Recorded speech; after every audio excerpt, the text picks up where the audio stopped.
बर' Baptist church एसोसिएशननि 96थि बोसोरारि जथुम्मा तुक्राझार mission कम्पाउन्डआव बेखौ सानथामनि हाबाफारिजों जोबोद मेहेरगोनाङै खुंफुंनाय जादों। दिनै जोबथा सान। नैबे बुब्लियाव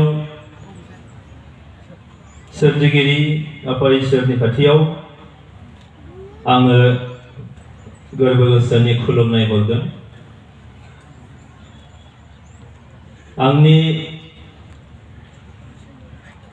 बर' बेप्टिस्ट चार्च एसोसिएशननि बे जथुम्मायाव जिउआव बेनो गिबि आंनि नुजानाय एबा बेबायदि खाबुखौ आं मोननो हादों।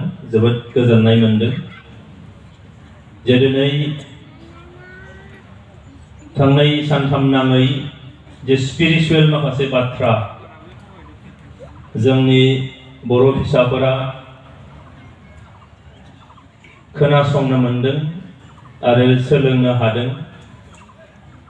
बेजों जेन' नखर, हारि, हादोर आरो बुहुम गोजोना जोंनि गेजेराव फैगोन आरो सासे सुबुं हिसाबै जोंनो स्पिरिचुवेल माखासे गियानखौ जोंनो जोबोरैनो नांथारगौ। स्पिरिचुवेल गियाना थायोब्ला जोंनि सोरनिबा सायाव फोथायनाया थायो आरो जाय जोंखौ खांदों, बादों, फेदेरदों, फोलावदों, रैखाथि होदों,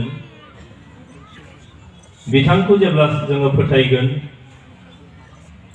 अब्लाना जोङो मानसि हिसाबै, सुबुं हिसाबै जोंनि अनज्लायनाय निश्चय फैगोन।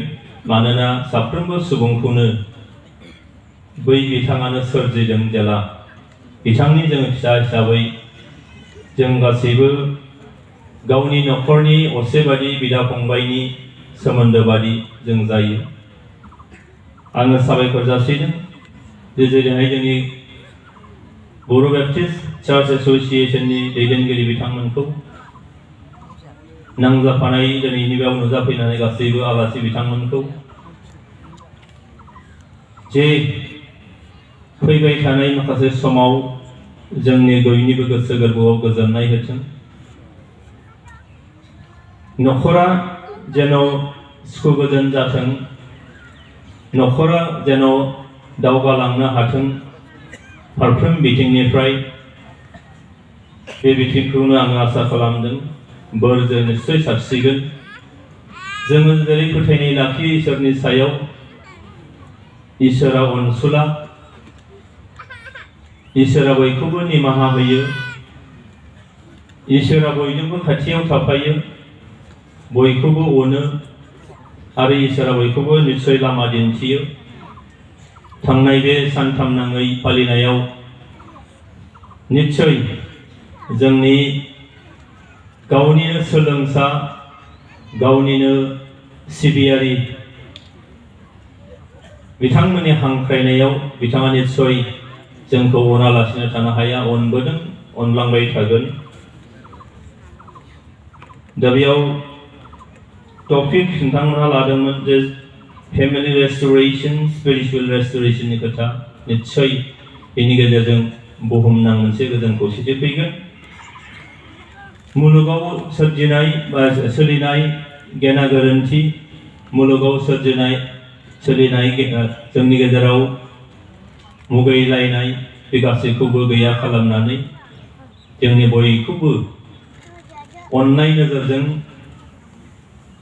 बयखौबो आंगोथि बोजबनो हानाय नोजोर बा जोंनो गोहो बेखौ होथों। बेखिनिखौनो खेबसेबाव सोरजिगिरि आफा जिसु ख्रीष्टनि खाथियाव आंनि गोसो गोरबोनि खुलुमनाय, सिबिनाय, खावलायनायखौ दोननानै नोंथांमोन बयनिबो साफ्रोमनिसिमबो बयनिबो गाहामनि थाखाय इसोरनि खाथियाव आरज गाबनानै आंनि बुंनायखौ बेयावनो दोनथ'बाय। खुलुमबाय, गोजोन्थों। धन्यवाद, थैंक यू वेरी मच।